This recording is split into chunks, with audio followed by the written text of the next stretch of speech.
تو اس لیے ہم لائف کو بطور آزمائش کے اگر سمجھیں گے تو پھر آپ کو سکون ملے گا زندگی میں. مشکل نہیں نظر آئے گی، لیکن ہم تو اوور آل دیکھتے ہیں کہ لوگوں نے نا زندگی کو سیر سپاٹا بنایا.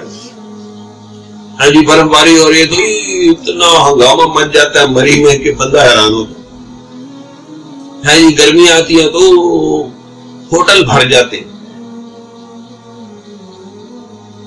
اسی لیے علامہ اقبال نے کہا کہ نہ سیر گلہ کے لیے ہے نہ آشیاں کے لیے، کہ زندگی سیر سپاٹے کے لیے نہیں ہے اور تعمیر آشیاں کے لیے نہیں ہے، کہ یہ تو آہوزاری کے لیے ہے کہ اللہ تعالیٰ کو رو کے دھو کے کسی طرح اللہ کو منا کے اس دنیا سے رخصت ہو.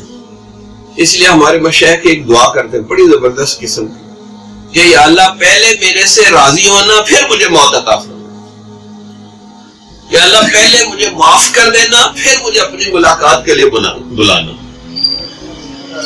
تو بھئی یہ بڑی گڑبڑ مچ گئی ہے کہ ہم نے نا ایم آف لائف کو بھلا دیا.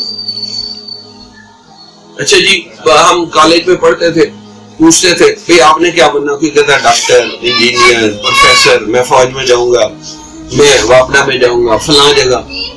اچھا، کوئی بھی نہیں کہتا تھا کہ میں اللہ سے محبت کرنے والا بنوں گا، میں اللہ کا عاشق بنوں گا، میں نبی صلی اللہ علیہ وسلم کا عاشق بنوں گا، میں قرآن کا عاشق بنوں گا. کوئی ایک لڑکا بھی نہیں کہتا تھا. اب جو مقصد ایم آف لائف ہے اس کو بالکل بھلا دیا. پریشانی اسی لیے یہ بالکل ایسے ہے جیسے آپ بس میں چڑھے تو کنڈکٹر پوچھے کہاں اترنا، آپ کہیں جی مجھے تو کوئی پتا نہیں. تو وہ کتنا ناراض ہوگا آپ سے کہ یار آپ کو منزل کا ہی نہیں پتا. تو بھائی یہ منزل تو ہماری آخرت ہے.